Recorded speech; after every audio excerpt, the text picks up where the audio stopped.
Hello guys, welcome to inside ICU video number 2। I am doctor Vaibhav Sharma और आज हम बात करेंगे हाइपरकैलेमिया के बारे में। We talked about hypokalemia in the first video.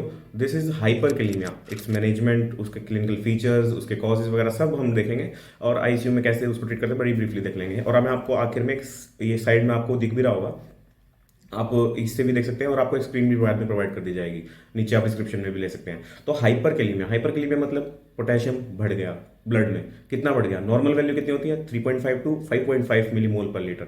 अगर 5.5 से अबव लेते हैं, कई बार 5 से भी अबव मान लेते हैं, 5.5 से अगर ऊपर जाता है उनका पोटेशियम का लेवल तो हाइपरकैलेमिया। सीवियर हाइपरकैलेमिया अगर 6.5 मिलीमोल पर लीटर से ज़्यादा है तो वो एक इमरजेंसी केस हो जाता है, because there are risk of fatal arrhythmias. तो कॉजेज क्या होते हैं हाइपरकैलेमिया के? कॉजेज जैसे कि हमने हाइपोकैलेमिया में देखा था कि एक लॉस ज़्यादा हो रहा था इसलिए हाइपोकैलेमिया था। यहाँ पर एक्सक्रीशन कम हो रहा है। एक्सक्रीशन कैसे कम हो रहा है? जैसे एक्यूट किडनी इंजरी हो गई, आपकी क्रोनिक किडनी इंजरी, मतलब किडनी से रिलेटेड कोई भी इशू है तो पोटेशियम बाहर नहीं जाएगा बॉडी से, एक्सक्रीट आउट नहीं होगा, तो हाई ब्लड में बढ़ जाएगा, हाइपरकैलेमिया हो जाएगा। दूसरा है ड्रग्स, जैसे एस इनहिबिटर्स, एआरबीज या फिर पोटेशियम स्पेयरिंग डायूरेटिक्स, क्योंकि पोटेशियम को स्पेयर कर दिया, बाकी सब बाहर निकाल दिया तो पोटेशियम रह गया तो हाइपरकैलेमिया हो गया। तीसरा है extra cellular shift. Extra cellular shift जैसे हमने देखा था, बीटा एगोनिस्ट एंड इंसुलिन से डरता है पोटेशियम। अगर इंसुलिन आया ब्लड स्ट्रीम में तो पोटेशियम इंट्रासेलुलर शिफ्ट कर जाता है। लेकिन अगर अब इंसुलिन डेफिशिएंसी है तो फिर पोटेशियम ब्लड में रहेगा तो हाइपरकैलेमिया रहेगा। वैसे ही साल्ब्यूटामोल के साथ है।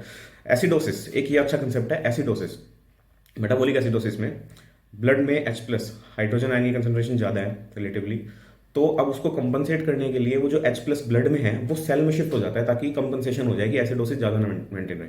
अब कुछ चीज़ ब्लड से अगर सेल में जा रही है, H प्लस जा रहा है अंदर, तो बाहर कुछ प्लस पॉजिटिव आएगा ना, तो वो क्या आता है बाहर? पोटेशियम बाहर आ जाता है, सेल से बाहर आ जाता है पोटेशियम, तो हाइपरकैलेमिया कॉज हो जाता है। तो एसिडोसिस में metabolic acidosis causes hyperkalaemia, and reverse भी बोल सकते हैं, हाइपरकैलेमिया की वजह से भी एसिडोसिस हो जाता है, क्योंकि H प्लस जब अंदर K प्लस जब अंदर जाएगा सेल के तो H प्लस बाहर आता है तो एसिडोसिस कराता है। Reversible is also true. फिर अपना आता है रेप्टोमायोलाइसिस, जैसे मसल की इंजरी अगर होती है तो मसल सेल्स के अंदर जो पोटेशियम होता है वो ब्लड में आ जाता है। वैसे ही ट्यूमर लाइसिस सिंड्रोम, जैसे अगर कोई ट्यूमर है उसकी सेल्स अगर डाई करते हैं तो वो जो सेल्स बर्स्ट आउट करते हैं तो उसके अंदर जो पोटेशियम होता है वो ब्लड स्ट्रीम में आ जाता है, तो अब वो हाइपरकैलेमिया करा देता है। क्लिनिकल फीचर्स इसके मोर से वैसे ही रहते हैं जैसे हाइपोकैलेमिया में थे, क्योंकि नर्व कंडक्शन एंड हार्ट पे काफ़ी हेल्दी रोल होता है इसका पोटेशियम का काम करने के लिए। तो अगर अगर यहाँ पे मसल वीकनेस अगर है, मसल वीकनेस क्यों होती है? क्योंकि पोटेशियम अगर ज़्यादा बढ़ा हुआ है बॉडी में तो वो मेम्ब्रेन की एक्साइटेबिलिटी कम कर देगा, तो वो प्रिवेंट करता है मसल को कॉन्ट्रैक्ट करने से, तो फिर इसको हम बोलते हैं हाइपरकैलेमिक पीरियोडिक पैरालिसिस। और दूसरा हम रीजन देखते हैं पैरास्थीसिया और अपने एरिथमियाज, क्योंकि हार्ट में आपको पता ही है रिपोलरेशन में काम आता है। और ईसीजी चेंजेस क्या क्या होते हैं इसमें? ईसीजी चेंजेस हाइपरकैलेमिया में होते हैं कि टॉल टी वेव्स, क्योंकि repolarization, ventricle repolarization is because of potassium. Potassium ion तो वो ज़्यादा है तो टॉल टी वेव्स आएंगी।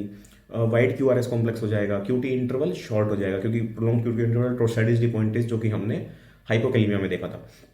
साइन वेव पैटर्न हो जाता है, अगर सीवियर ही काफ़ी ही 8 के राउंड अगर चला जाए पोटेशियम का लेवल तो साइन वेव पैटर्न हो जाता है। अब मैनेजमेंट में क्या करना है? Hyperkalaemia is a very deadly condition. तो अब सबसे पहले हमें हार्ट को प्रोटेक्ट करना है। We have to stabilize the heart. तो हार्ट को स्टेबलाइज करना है, एक हमें जो पोटेशियम जो ब्लड स्ट्रीम में है उसको सेल्स में शिफ्ट करना है, और तीसरा है कि जो एक्स्ट्रा पोटेशियम हमें एक्सेस पोटेशियम है उसको फ्लश आउट कर दो बॉडी से। तो तीन काम करने में। To stabilize the heart we give IV calcium gluconate. अब कितना देते हैं? 10 to 20 ml of 10% solution of calcium gluconate over 5 to 10 minutes we give. और क्यों क्यों देते हैं कैल्शियम ग्लूकोनेट? बिकॉज वो एक्साइटेबिलिटी कम कर देता है। ठीक है, एक्साइटेबिलिटी कम कर देता है, एंड वो when it binds to potassium और उसके पोटेशियम की लेवल कम कर देता है। ग्लूकोनेट बाइंड्स पोटेशियम और वो कम हो जाता है लेवल। दूसरा है कि इंसुलिन ग्लूकोज, जैसे अपन ने देखा था कि इंसुलिन अगर आ जाएगा तो पोटेशियम वापस अंदर चला जाएगा सेल के, लेकिन इंसुलिन के साथ साथ हमें क्या देना है? ग्लूकोज भी देना है, क्योंकि इंसुलिन अगर हमने दे दी तो हाइपोग्लाइसीमिया के चांसेस रहते हैं। तो इंसुलिन जैसे हमने दिया, हमने 10 ml 10 यूनिट्स दिया IV, 10 यूनिट्स IV दिया, तो उसके साथ हमें 25 से 50 ग्राम ग्लूकोज भी देते हैं ताकि हाइपोग्लाइसेमिक कंडीशन ना हो। वैसे ही हम यूज़ करते हैं नेबुलाइज्ड साल्ब्यूटामोल। कितना यूज़ करते हैं? 10 to 20। लेकिन इसका एक साइड इफेक्ट रहता है साल्ब्यूटामोल का, क्योंकि वो टैकीकार्डिया करा देता है, तो हार्ट कंडीशन में देख के देना पड़ता है। और एक एसिडोसिस। अब अगर एसिडोसिस है और एसिडोसिस की वजह से हाइपरकैलेमिया हो रहा है तो हम वी ट्रीट एसिडोसिस, तो हम उसको सोडियम बाइकार्बोनेट दे देंगे 50 to 100 depending on the patient condition, उसके वैल्यूज कितनी है, 50 to 100 millimole IV to correct the pH. अब इसके बाद हम क्या करेंगे, इसके बाद हम उसकी मॉनिटरिंग करेंगे। हमने ईसीजी चेंजेस देख लिए थे, tall T waves and wide QRS, short QT interval, sine wave. तो ईसीजी मॉनिटरिंग करेंगे एंड आवरली या 2 hourly we will check the potassium level in the blood by ABG, arterial blood gas sampling.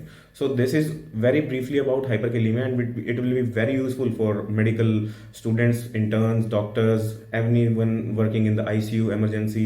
बहुत routinely ABG करते हैं और उसके बाद हम ये देखते हैं। ABG के लिए भी वीडियोस हम आएंगे।